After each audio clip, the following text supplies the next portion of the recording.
जय हिंद दोस्तों। तो आप देख रहे हैं grow up by AK Yadav video channel. दोस्तों, मैंने पिछली वीडियो में प्राचीन भारत के बारे में टोटल बता दिया था। अब चलेंगे दोस्तों मध्यकालीन भारत की ओर। किसकी ओर? मध्यकालीन भारत की ओर।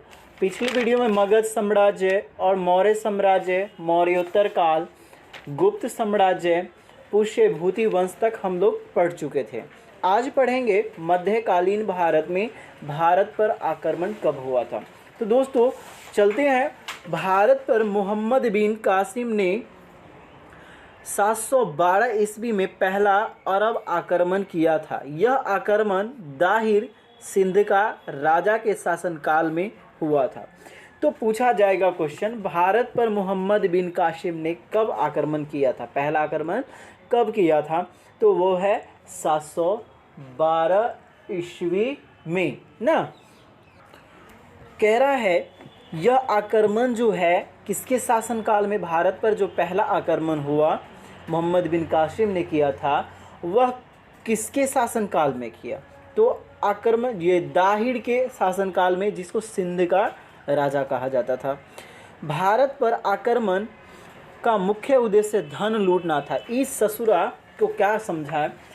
ये जो है जितना भी आक्रमण करने वाला आया ना, ये जो सोने की चिड़िया कही जाती थी, यहाँ पे सोने का बहुत सारा धन था हमारे भारत में दोस्तों, बहुत सारा। ये लूटने वाला सा आता था, हमारा सोने यहाँ पर लूट के ले जाता था। अभी भी जैसे कि शासन ही हुआ अंग्रेज़ों का शासन, वो भी जब शासन 200 वर्षों से अधिक तक किया तो वो भी क्या किया, ससुरा हमारा यहाँ से सारा कुछ लूट लूट कर अपना देश ले जाता था। तो जे है अपना यहाँ मूर्खवा सब का किया कि जो आता था उसको क्या कहता था, अतिथि देवो भव। ससुरा अपन बिस्तर दे देता था, अपना जगह दे देता था, अपना कुर्सी। अबले कुर्सी वहाँ के जो लोग थे लोभी के छल कपट करके कहानी सब का समाप्त करके लूट के ले जाया करता था। तो भारत पर आक्रमण का मुख्य उद्देश्य क्या था? धन लूटना। इस आक्रमण की जानकारी चचनामा नामक पुस्तक में मिलती है। अगर इसके आक्रमण की अगर पूर्ण जानकारी लेनी तो किस पुस्तक में मिलती है दोस्तों? तो चचनामा नामक पुस्तक में। अब है दोस्तों भारत पर तुर्कों का आक्रमण। अब है कौन करेगा? तुर्क। तो अल्पतगीन गजनवी वंश का संस्थापक का दामाद। तो देखो अल्पतगीन जो है गजनवी वंश का संस्थापक है का दामाद सुबुक्तगीन प्रथम तुर्क था, जिसने हिंदू शाही शासक राज्यपाल को पराजित किया था। तो देखो कह रहा है जो अल्पतगीन का जो दामाद कौन है? सुबुक्तगीन प्रथम तुर्क था, यानी कि तुर्क था, प्रथम तुर्क था, जिसने हिंदू शाही शासक जयपाल को पराजित किया था। तो हिंदू शाही शासक किसको पराजित किया? तो जयपाल को। अब है सुबुक्तगीन के पुत्र महमूद गजनवी ने प्रथम यानी कि भारत पर 17 बार, बाप रे बाप, देखो एक बार दो बार नहीं, 17 बार 1000 ईस्वी से 1027 ईस्वी के बीच आक्रमण किया था। अब देखो ये अल्पतगीन जो है गजनवी वंश का संस्थापक था, उसका बेटा जो है सुबुक्तगीन के पुत्र महमूद गजनवी ने, तो सुबुक्तगीन जो है अल्पतगीन के क्या थे? दामाद थे। ओकर जो सुबुक्तगीन का जो बेटा है वह है गजनवी, महमूद गजनवी। वो कितना बेर भारत पर आक्रमण किया? 17 बेर। ये ससुरा भारत ही लूट लूट के ले गया। 17 बार आक्रमण किया। गुजरात के सोमनाथ मंदिर पर 1050 ईस्वी में यानी कि ईस्वी किया आक्रमण गजनवी का सबसे महत्वपूर्ण आक्रमण था। भीम प्रथम उस समय का गुजरात का शासक था। गुजरात का जो शासक था उस समय 1025 ईस्वी में कौन था? तो भीम प्रथम। उसके शासनकाल में ये जो है महमूद गजनवी उस पर आक्रमण किया और सोमनाथ मंदिर पर लूट लिया ना। उस वक्त गुजरात में सोमनाथ मंदिर थी, उसको क्या कर लिया गया? लूट लिया गया। महमूद गौरी का आक्रमण। महमूद गौरी का जो आक्रमण है दोस्तों, महमूद गौरी ने 1175 ईस्वी में प्रथम आक्रमण मुल्तान पर किया और भारत पर तुर्क राज्य की स्थापना की। महमूद गौरी ने कब आक्रमण किया प्रथम बार? तो 1175 ईस्वी में, ठीक है। भारत पर तुर्क राज्य की स्थापना की, ठीक है। अब कह रहा महमूद गौरी जो है वह 1191 में तराइन के प्रथम युद्ध में पृथ्वीराज चौहान से पराजित हो गया। महमूद गौरी जो है वह पृथ्वीराज चौहान से 1191 में क्या हुआ, पराजित हुआ। ये पृथ्वीराज चौहान जो बड़ी मस्त शासक थे दोस्तों, मस्त। ये जो है महमूद गौरी को क्या किए, हराए और 1192 के तराइन के द्वितीय युद्ध में पृथ्वीराज चौहान को पराजित कर दिया। अब देखो ये जो है ससुरा क्या किया, खेल रचाया किसी किसी से मिलकर। वो जो मिला इसका जो फुल डिटेल मैं अगले वीडियो में बताऊंगा किससे मिला था। पृथ्वीराज चौहान को क्या कर दिया, धोखे से वार करके पराजित कर दिया। ठीक है। 1194 ईस्वी के चंदावर के युद्ध में जयचंद को पराजित किया। गौरी के सिक्कों पर एक ओर कलमा तथा दूसरी ओर लक्ष्मी की आकृति अंकित थे। ठीक है। तो जो चंदावर का युद्ध था वह 1194 ईस्वी में हुआ था। उसने जयचंद को किसको पराजित किया, तो जयचंद को। ठीक है। सल्तनत काल, मुगल वंश 1206 से, ये जो अब सल्तनत काल है दोस्तों इसमें चलते हैं। तो ये जो सल्तनत काल है उसमें मुगल वंश का जो यहाँ कार्यकाल है वह 1206 से 1210 तक है। मुगल वंश की स्थापना 1206 ईस्वी में कुतुबुद्दीन ऐबक ने की थी। मुगल वंश की स्थापना किसने की थी, कुतुबुद्दीन ऐबक ने 1206 ईस्वी में की थी। उसने लाहौर की अपनी राजधानी बनाया था। लाहौर को क्या बनाया था, अपनी राजधानी बनाया था। ऐबक ने मलिक व सिपल सलाह की उपाधि धारण की थी। उसे लाख बख्श भी कहा जाता था, लाख बख्श भी कहा जाता था है। ऐबक ने कुतुब मीनार की नींव रखवाई थी, यानी कि कुतुबुद्दीन ऐबक है वह कुतुब मीनार की क्या करी, नींव रखवाई थी। नींव जो नहीं होते हैं, नींव डलाता है गांव घरों में, वो कह रहा है कि 1210 ईस्वी में चौगान पोलो खेलते हुए उसकी मृत्यु हो गई। तो 12 जो पूछेगा, ये जो है कुतुबुद्दीन ऐबक, इसका जो मृत्यु कब हुआ दोस्तों, तो 1210 ईस्वी में चौगान खेलते हुए ना, चौगान जिसको पोलो खेल कहते हैं। दिल्ली सल्तनत का वास्तविक संस्थापक इल्तुतमिश था। दिल्ली सल्तनत का वास्तविक संस्थापक कौन था, तो इल्तुतमिश जो है उसने 1229 ईस्वी में बगदाद के अब्बासी खलीफा से मान्यता प्राप्त की थी। इसने अपनी राजधानी लाहौर की जगह दिल्ली को बनाया था। तुर्क ए चहलगानी नामक संगठन की स्थापना की थी। इल्तुतमिश ने चांदी का टंका तथा तांबे का जीतल नामक सिक्का चलवाया तथा अन्याय का घंटा लगवाया था। साथ ही कुतुब मीनार का निर्माण पूरा करवाया था। कुतुब मीनार का जो कुतुबुद्दीन ऐबक क्या करवाया, लेकिन इल्तुतमिश ने इसका पूरा काम करवाया। नींव तो डाला था, लेकिन इल्तुतमिश क्या किए, इसका पूरा काम करवाए। ख्वारिज के शासक जलालुद्दीन मंगबरनी को अपने यहाँ शरण न देकर इल्तुतमिश ने अपने साम्राज्य को चंगेज खा मंगोल आक्रमण से बचाया था। रजिया सुल्तान 1210 ईस्वी में प्रथम मुस्लिम शासिका बनी। तो पूछेगा जो रजिया सुल्तान थी वह प्रथम मुस्लिम शासिका कब बनी थी, तो 1210 ईस्वी में। रजिया ने पदी प्रथा का त्याग कर पुरुषों की तरह चोगा, काबा एवं कुलह टोपी पहनना शुरू कर दिया। रजिया ने अल्तुनिया से विवाह किया तथा जलाउद्दीन याकूत को अमीर ए हाखुर अस्तबल का प्रमुख नियुक्त किया।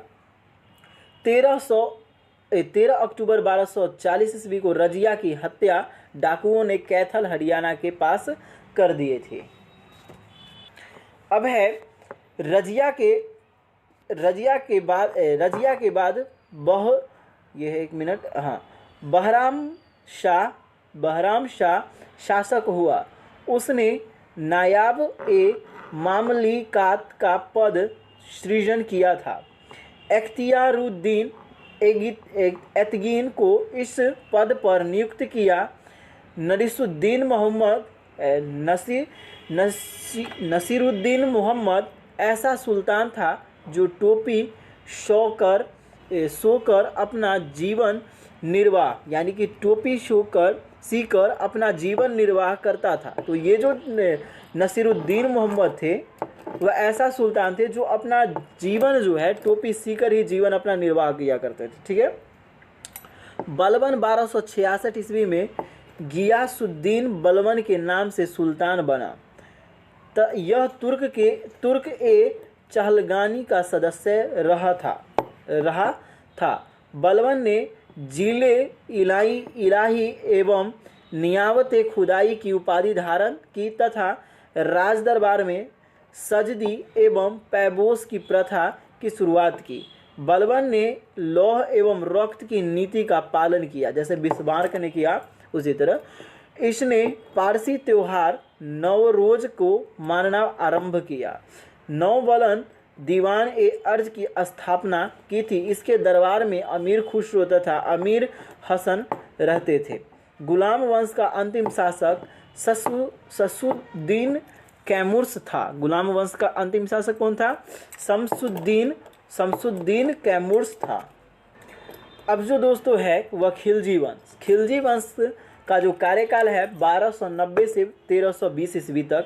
जलाउद्दीन फिरोज खिलजी ने 1290 ईस्वी में खिलजी वंश का स्थापना तथा किलो खड़ी को अपनी राजधानी बनाया। अलाउद्दीन खिलजी ने अपने चाचा जलाउद्दीन खिलजी की हत्या कर 1296 में सुल्तान बना। इसके बचपन का नाम अली तथा सुरगाप्पे था। इसने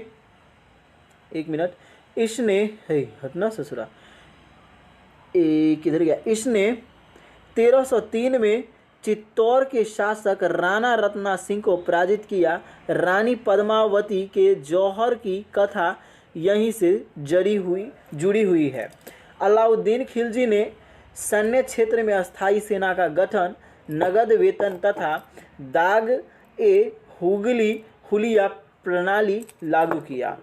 इसने भू राजस्व की दर को बढ़ाकर उपज का 1/2 भाग 50% कर दिया था। साथ ही खम्स लूट का धन में सुल्तान का हिस्सा 1/5 भाग के स्थान पर 4/5 भाग कर दिया था। ससुरा इतना बदमाश है खिलजी। जलाउद्दीन खिलजी के शासनकाल में मंगोलों का सर्वाधिक आक्रमण हुआ था। इसने सिकंदर ए सानी की उपाधि धारण की, यानी कि अलाउद्दीन खिलजी के शासनकाल में मंगोलों का सर्वाधिक आक्रमण हुआ था। इसने सिकंदर ए सानी की उपाधि धारण की थी। तो ये जो है अलाउद्दीन खिलजी किसकी उपाधि धारण की थी? तो सिकंदर ए सानी की। मलिक काफूर को अलाउद्दीन ने दक्षिण भारत अभियान पर भेजा था। मलिक काफूर को अलाउद्दीन ने कहाँ भेजा था? दक्षिण के अभियान पर भेजा था। मुबारक खिलजी 1316 से 1320 ईस्वी अलाउद्दीन खिलजी का उत्तराधिकारी हुआ। इसने स्वयं को खलीफा घोषित किया। मुबारक खिलजी कभी कभी दरबार में स्त्रियों के वस्त्र पहनकर आ जाता तथा इसे नग्न स्त्रियां पुरुष संगत पसंद थी। ई ससुरा बेकार है, एकरा नहीं करते गे उस तरह के पागल है। एकरा नंगा जैसे कि नहीं होता है, राजा है तो राजा को एक सीमा होना चाहिए। ये नंगा वस्त्र मतलब रहना ज़्यादा पसंद करता था, स्त्रियों का वस्त्र पहनना ज़्यादा पसंद करता था। और ये नग्न स्त्री एवं पुरुष को ज़्यादा, कभी कभी राज दरबार में नग्न आ जाता था, यानी कि नंगा ही आ जाता था। ऐसे लुसेंट जब पढ़ाऊंगा ना जिसके बारे में बता दूंगा। ऐसे डीएलएड बीएलएड सीएटेस और जीडी वाले ऐसे तैयार करो, फिर बताऊंगा इसके बारे में पूरा। तुगलक वंश 1320 से 1398 ईस्वी। गयासुद्दीन तुगलक 1320 से 1325 ईस्वी ने तुगलक वंश की स्थापना 1320 ईस्वी में किया था। गयासुद्दीन ने तुगलक वंश की स्थापना कब की थी? 1320 ईस्वी। इसका कार्यकाल है वह 1325 ईस्वी तक है। वह प्रथम सुल्तान था जिसने डाक व्यवस्था शुरू की थी। बंगाल अभियान से लौटते समय 1325 ईस्वी में गयासुद्दीन तुगलक की मृत्यु जूना खां द्वारा निर्मित लकड़ी के महल में दबकर हो गई। निजामुद्दीन औलिया ने इसे कहा था हनूज दिल्ली दूर अस्त दिल्ली, यानी कि अभी दूर है। कहने का मतलब निजामुद्दीन औलिया ने इसे कहा था हनूज दिल्ली दूरस्थ, दूरस्थ यानी कि दिल्ली अभी दूर है। जूना खां मोहम्मद बिन तुगलक 1325 से 1351 ईस्वी के नाम से, यानी कि जूना खां मोहम्मद बिन तुगलक के नाम से सुल्तान बना। दिल्ली के सुल्तान में वह सर्वाधिक शिक्षित, विद्वान एवं योग्य था। ये जो है बरनी के अनुसार मोहम्मद बिन तुगलक की 5 योजनाओं का उल्लेख किया है। एक में द्वाब में कर वृद्धि, राजधानी की परिवर्तन, सांकेतिक मुद्रा का प्रचलन, खुरासान अभियान, कराचील अभियान। नेक्स्ट है जो इब्न बतूता मोरक्को यात्री ने रेहला नामक पुस्तक में मोहम्मद बिन तुगलक के समय को घटनाओं का वर्णन किया है। मोहम्मद बिन तुगलक की मृत्यु 13 मार्च 1391 ईस्वी को सिंध जाते समय धट्ठा के निकट गोडाल में हो गई। इसने दुआब में भूमि कर के रूप में 50% कर वसूला। इसकी मृत्यु पर बदायूनी ने लिखा कि अंततः प्रजा को राजा से और राजा को प्रजा से मुक्ति मिल गई। मोहम्मद बिन तुगलक की मृत्यु के बाद फिरोज तुगलक 1351 से 88 ईस्वी सुल्तान बना। इसने 2 बार, पहला ठट्टा, दूसरा दिल्ली अपना राज्याभिषेक करवाया।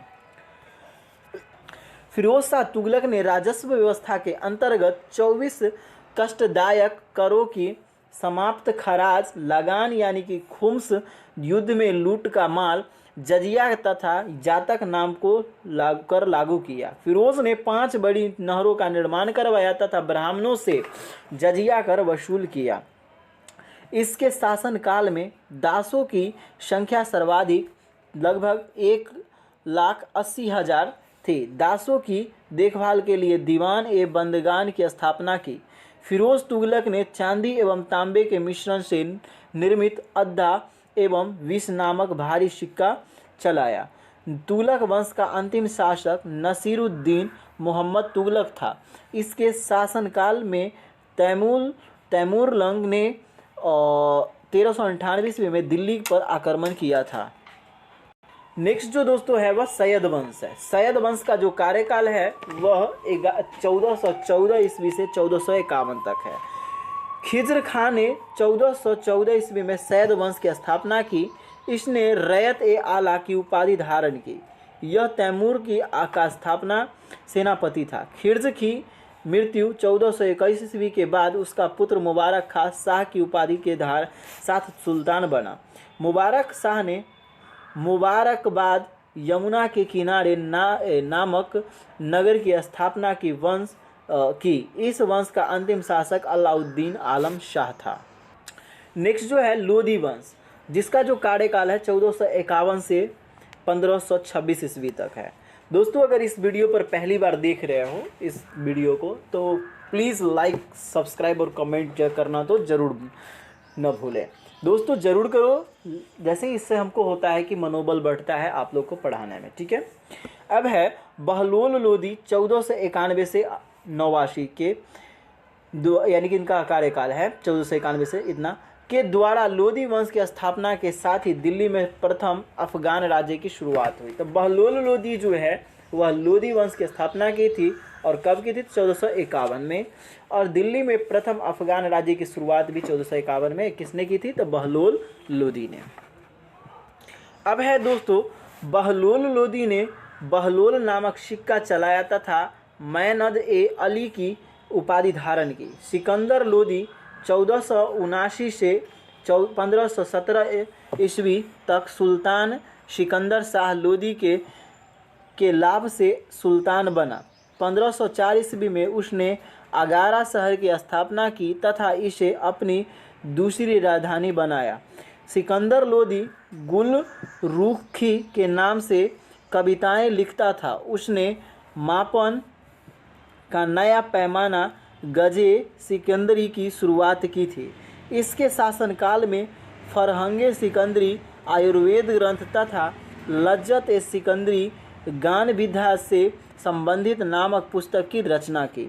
सिकंदर लोदी की मृत्यु 1517 ईस्वी के पश्चात उसका पुत्र इब्राहिम लोदी 1517 ईस्वी में दिल्ली के सिंहासन पर बैठा। इब्राहिम लोदी एवं राणा सागा के मध्य 1517 से 18 ईस्वी में घटोली का युद्ध हुआ। इस युद्ध में इब्राहिम लोदी पराजित हो गया। पानीपत के प्रथम युद्ध 1526 ईस्वी में बाबर ने इब्राहिम लोदी को पराजित कर मुगल वंश की नींव रखी। तो दोस्तों, पानीपत का प्रथम युद्ध 1526 ईस्वी में बाबर ने इब्राहिम लोदी की पराजित कर मुगल वंश की स्थापना की थी। तब मुगल वंश की स्थापना किसने की थी? तो बाबर ने। और पानीपत का प्रथम युद्ध कब हुआ? तो 1526 ईस्वी में। कोई दिक्कत नहीं ना। अब चलो दोस्तों, अगले वीडियो में मैं फिर मिलूंगा। अभी फिलहाल अब चलेंगे अगला वीडियो में जो दोस्तों है वह चलेंगे भक्ति आंदोलन से। किस भक्ति आंदोलन से? तो भक्ति आंदोलन मैं कल पढ़ूंगा। तो दोस्तों, अगर वीडियो पर पहली बार हो तो लाइक, सब्सक्राइब और कमेंट करना तो जरूर ना भूलें। दोस्तों, ये सब करने से मनोबल बढ़ता है और मेरा भी ऐसे पढ़ाने में भी मन लगता है। तो दोस्तों, फिर मिलेंगे। जय हिंद, जय भारत।